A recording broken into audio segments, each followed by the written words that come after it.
Let's talk about what's happening on the India-China border. Things have not improved. Yesterday, we told you about China's attempted incursion in Ladakh and how the Indian forces thwarted it. First, China denied anything happened at all. Now it blames India for violating its territorial integrity. 5 statements in 24 hours. China has changed its story faster than some of its goods expire.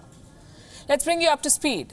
India and China held military-level talks today. No progress has been made on de-escalation. Yesterday, the Ministry of Foreign Affairs in Beijing had little to say about the border transgressions. Nothing happened was their first response. But now China is blaming India. After the Chinese embassy in Delhi, Beijing issued a new statement today. The spokesperson was officially asked about the difference in statements about how China crossed the line first. Instead of explaining what happened, the Chinese diplomat began dishing out advice to the Indian media.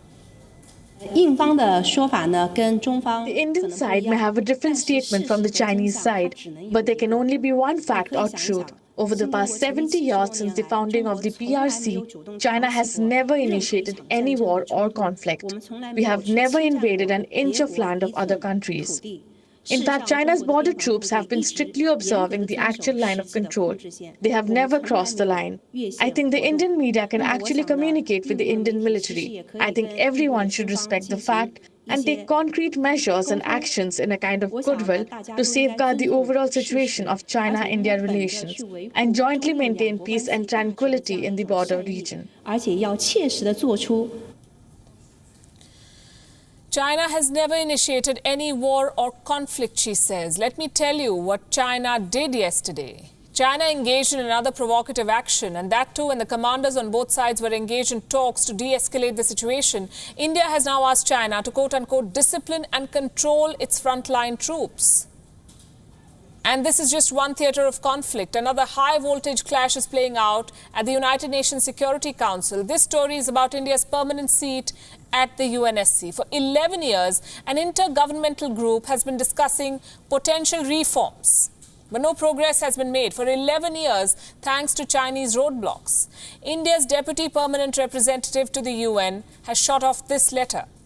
It has been sent to the President of the General Assembly. It says the intergovernmental negotiations are being, quote-unquote, held hostage. The letter does not name China, but it leaves no doubt as to which country it talks about. The letter says talks on reform are being used as a convenient smokescreen by countries that do not wish to see any reform at the Security Council. Here's what's happening. Intergovernmental negotiations are informal. They're not subjected to the rules of the UN General Assembly.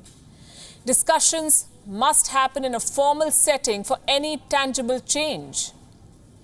India has registered 2 clear objections. Number 1, there has been practically no progress in the informal discussions. And number 2, there's been no effort to capture the informal discussions in a single consolidated text, a text that can be used for formal discussions in the future.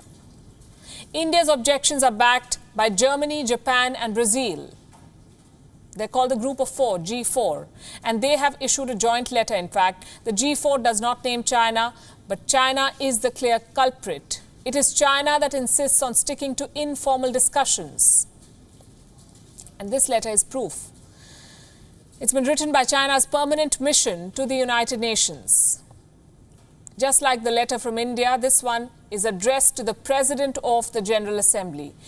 This letter says the intergovernmental negotiations set up should be rolled over to the next session of the General Assembly, meaning they should continue. China is not alone in this. An alliance better known as the Coffee Club wants to derail the reforms agenda at the Security Council. What is the Coffee Club? It's an alliance. It was formed by Italy back in 1995. The main purpose of the Coffee Club is to oppose expansion of the permanent seats at the Security Council. They do not want more members to become permanent members.